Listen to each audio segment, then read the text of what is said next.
Let's be absolutely clear. There is no leadership election as that.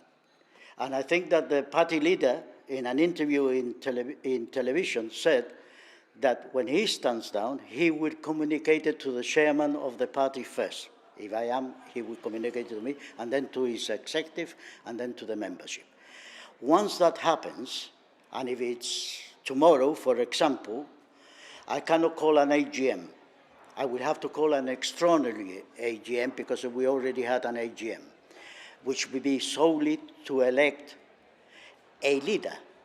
Now, any member can stand for leadership post, including myself if I want to. So therefore, there is no vacancy now. There is no candidates now. So there is no need now to debate who's going to be, because we don't know when the time comes how many persons will put their name forward for leadership. And then it is the membership who will decide who is the leader of the GSLP party. Does the executive have a role in that contest? No, the executive will always be that it will call the extraordinary general meeting, and then it's the membership who will decide who is going to be the leader, and every person that puts his name forward will have the opportunity to address the membership. It's the membership. The supreme body of this party is the membership convened in an AGM or an EGM who makes the decision. It's not the executive who makes the decision. The GSLP has become a full member of Socialist International, and they were actually welcomed by the Spanish Premier Pedro Sánchez. So what does this mean for the party and more widely for Gibraltar, in your view? We are the only one that has been accepted into international socialism that is a dependent territory. In other words, to put it more clear, in the international socialists, there is no colonial country. What the president of Spain, Pedro Sánchez, actually recognized that we are a distinct people, that we are a people because he welcomed us, not in the Spanish language or Castellano, he did it in the English language, which means that we are different to everybody else. And therefore, it is, in that sense, it's important because we now got a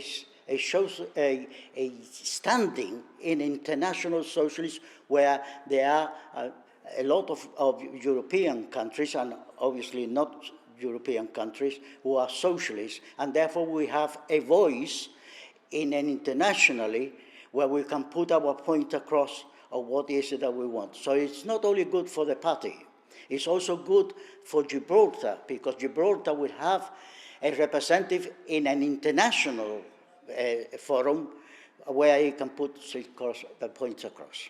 50 years on, how has the party developed, and what would you say the party still stands for now? Well, the party still stands for socialism. Maybe if you look at the GSLP government from 1988 to 1996, and the one that from 2011 to now, is socialist policy that we introduced. We introduced a 50-50 government housing, which is still carried on, which means that before there were only 3% of home ownership in Gibraltar. Today, I suppose they are more than 40 or 50%. A socialist policy, because the socialist is that you share the wealth of the country. We have only two wealth: land and its people.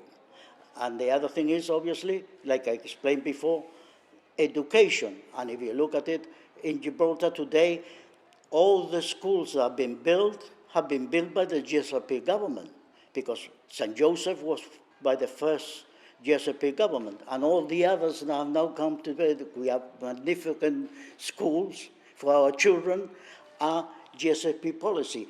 Equality also of genders is also GSLP policy, has been introduced by the GSLP. So they are progressive policies. There are many, many, many more. But if you look at the health service even though it was not introduced by the GSLP, but is a socialist policy introduced in the United Kingdom by a Labour government, because it covers a wider cross-section of the people, even though the people. We still have a long way to go, but that is our motto. We carry on, we progress, and we look at it as people that require needs, or the requirement of needs, and then we have to implement to help those. We are not a charitable organization. We create opportunities for the whole wider cross-section of the community, and therefore that everybody has that opportunity is what the GSLP stands for and what the Socialist stands for.